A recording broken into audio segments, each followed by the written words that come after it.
네, 안녕하세요. 수익남입니다. 3월 5일 특징주 시작해 보도록 하겠습니다. 오늘 말씀드릴 종목은 네 종목이에요. 덕성, 토탈소프트, 흥구석유, 선익시스템. 현재 시장의 중심주로 있는 종목들 좀 선별해 갖고 왔습니다. 그래서 네 종목 한번 차근차근히 살펴보도록 할 텐데, 덕성은 여러분들 다 아시는 것처럼 윤석열 관련주예요. 윤석열 관련주고, 참 윤석열 전 검찰총장이죠. 이제는 뭐 갑작스럽게 검찰총장 사퇴하면서 정치적인 행보를 보이고 있죠. 그래서 이제 그런 부분이 사실 이 주식을 통해서도 알 수 있었지만 예견이 된 부분은 없었어요. 좀 어떻게 보면 급작스럽게 이렇게 이루어진 부분이 있어서, 그래서 이제 주가도 그냥 바로 이렇게 V자 급등이 나왔습니다. 이렇게 급등이 나오기 이전까지는 지속적으로 이렇게 보시면 아시겠지만 주가가 계속 이렇게 흘러내리는 그런 흐름을 보여주었습니다. 그래서 사실상 바닥권에서 사는 것이 쉽진 않았다라는 거.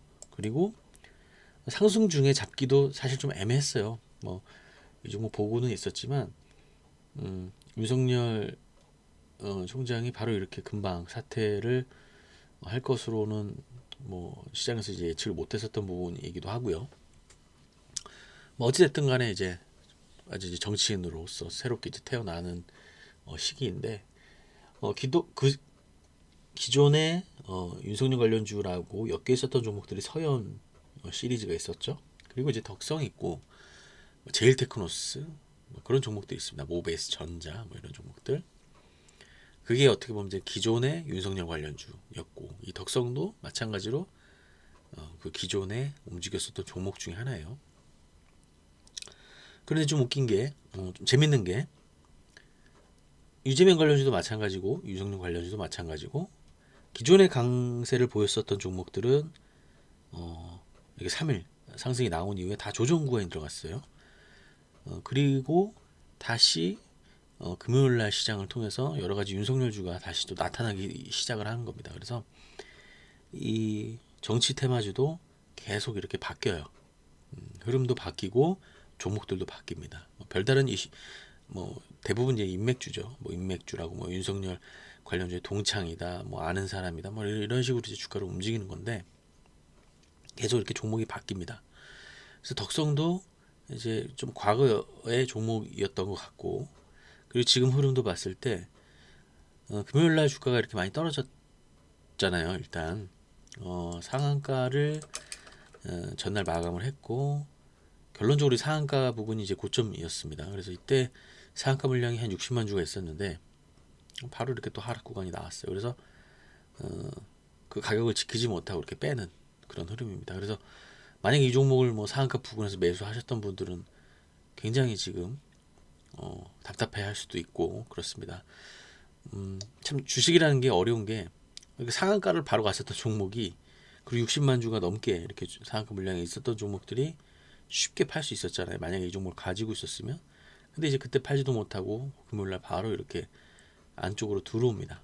안쪽으로 들어온다는 얘기는 상한가의 가격보다 하락된 상황에서 이렇게 안쪽으로 들어오는 모습을 보인다는 뜻이고, 3분봉으로 보시는 것처럼 지금 제가 보기에는 추가 조정의 그 여정으로 떠나는 그림 같아요. 일단은 그렇습니다. 그거를 부인할 수가 없고, 혹시 만약에 이 종목이 여기서 여러 가지 시나리오가 있음에도 불구하고 여기서 계속 이런 흐름을 보이다가 갑자기 장중에 확 이렇게 올라가는 그런 흐름을 보일 수도 있어요.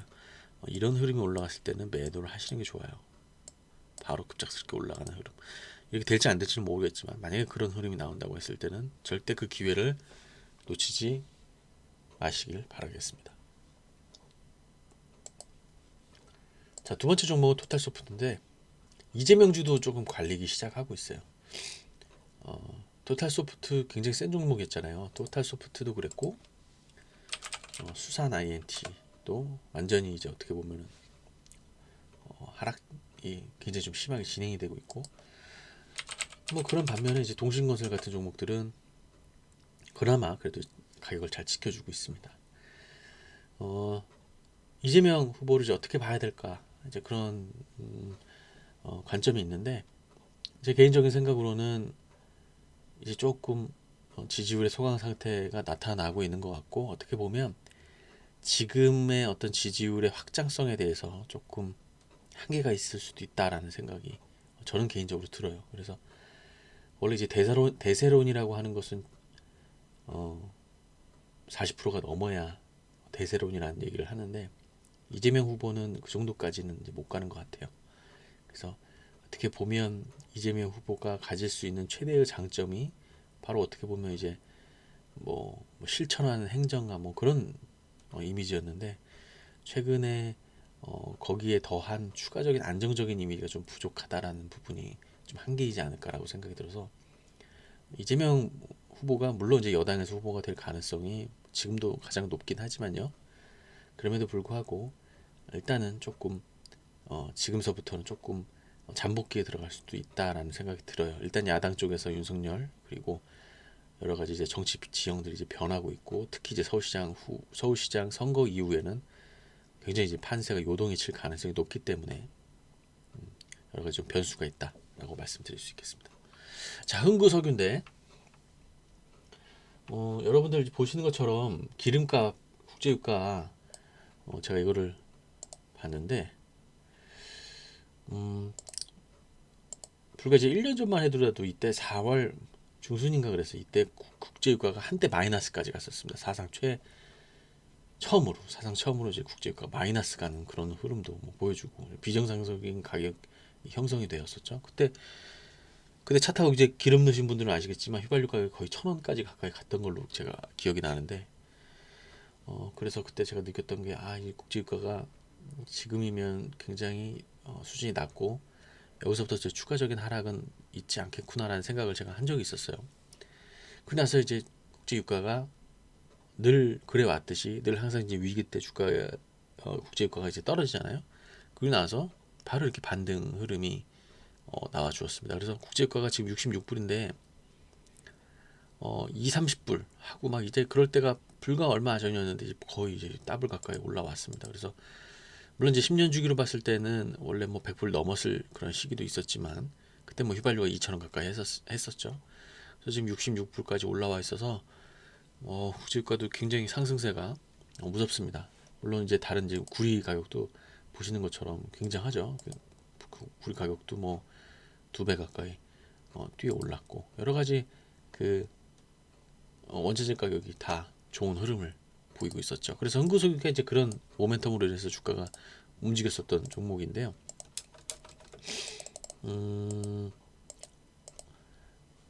분봉을 한번 보시죠. 분봉을 한번 보시면 이때 굉장히 상승 구간이 나왔고 다시 하락 그리고 여기서 다시 상승 다시 하락이 나왔어요. 그래서 계속 지속적으로 바닥권에서 급반등이 이렇게 나오고 있는 거죠. 바닥 구간에서 굉장히 흔드는 구간이 이렇게 나오고 있는데 사실 이거도 이렇게 이제 조정이 시작이 됐으면 다시 여기서 또 이렇게 조정이 줄 가능성이 있어요. 조정을 주고 나서 다시 뭐 자리를 잡으면 상승할 수도 있겠죠.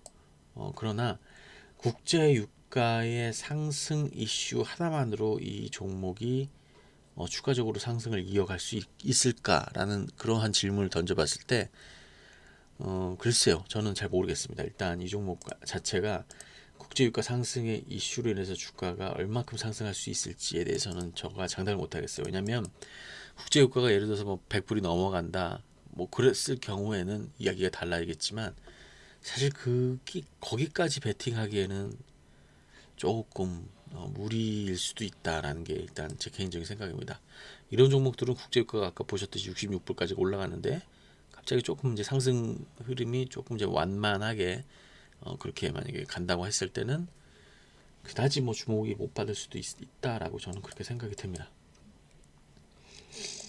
자, 그리고 마지막으로 선익 시스템이라는 종목인데 메타버스 관련주예요. 메타버스 관련주 중에서 이렇게 올라갔었던 종목인데 지난주 그러니까 이번 주죠. 이번 주에 어떻게 보면 우리 시장에서 가장 이슈가 있었던 종목이 바로 섹터가 메타버스하고 윤석열이었어요. 메타버스, 윤석열, 그리고 뭐 여러 가지 이제 개별주의 호재로 인해서 이제 주가가 간 종목들. 그래서 윤석열주가 이제 대부분 어떻게 보면 시장을 좀 장악을 했었고, 지난주 시장이 별로 안 좋았기 때문에, 그리고 이제 메타버스 관련주가 안 좋은 시장에서도 그나마 좀 움직임을 보여주었던 섹터였습니다. 그럼 이제 다음 주 흐름이 어떻게 될 것인가라는 그런 질문을 이제 던져볼 수가 있겠는데, 자, 지금 고가권에서 윗골이 생겼죠. 자, 이런 건 어떻게 해석을 해야 되죠? 고가권에서 윗골이가 해석이 생겼으면 일단은 대피해야죠. 일단은 대피해야죠. 이거는 거의 어떻게 보면은 어, 이 뭐라고 해야 될까요? 신뢰도가 굉장히 높죠. 신뢰도 높다라는 얘기가 무슨 말씀이냐면, 고가권에서 윗꼬리가 나왔다라는 거는 거의 그 부분에서는 일단은 탈출을 하시거나 수익을 확보를 하셔야 되는 구간입니다. 절대 이런 자리에서 추격 매수하지 마세요. 추격 매수하지 마세요. 추격 매수 잘못 하시다가 여기서 물려버리면 다시 여기서 추가 하락이 만약에 이렇게 나온다고 했을 때는 마이너스 20% 내지 마이너스 30%는 금방 가거든요. 그래서 어떻게 보면은 바로 급락할 거를 바로 잡을 수도 있어요. 물론 여기서 이제 좀 더 먹으려고 뭐 올라갈 수도 있겠죠. 근데 올라간다 하더라도 여기서 팔 수 있을 수도 없고, 그냥 판다 하더라도 그게 쉽진 않을 거예요. 만약에 뭐 여기서 내가 추격 매수 해가지고 쫙 올라갔을 때 이게 뭐 한 10% 20% 등락률이 심하기 때문에 이걸 내가 수익을 확보하기가 쉽지가 않아요. 개인들 입장에서는. 그래서 웬만하면 추격 매수는 하지 마셔라 라는 게 제가 드리는 말씀이고, 선시스템은 다음 주 제가 보기에는 조정 구간에 좀 들어갈 가능성이 있다라고 생각이 듭니다. 그래서 대부분의 그 메타버스 관련주들은 다음 주는 한번 걸르고 보시는 게 좋을 것 같아요. 제가 봤을 때는. 자, 오늘 네 종목 설명드렸고요. 차근차근 하나씩 한 종목씩 좀 설명을 드렸고, 다음 주 시장에서도 어떤 섹터들이 좀 움직일지 한번 기대를 해봐야 될 것 같습니다. 영상 끝까지 시청해 주셔서 감사드립니다.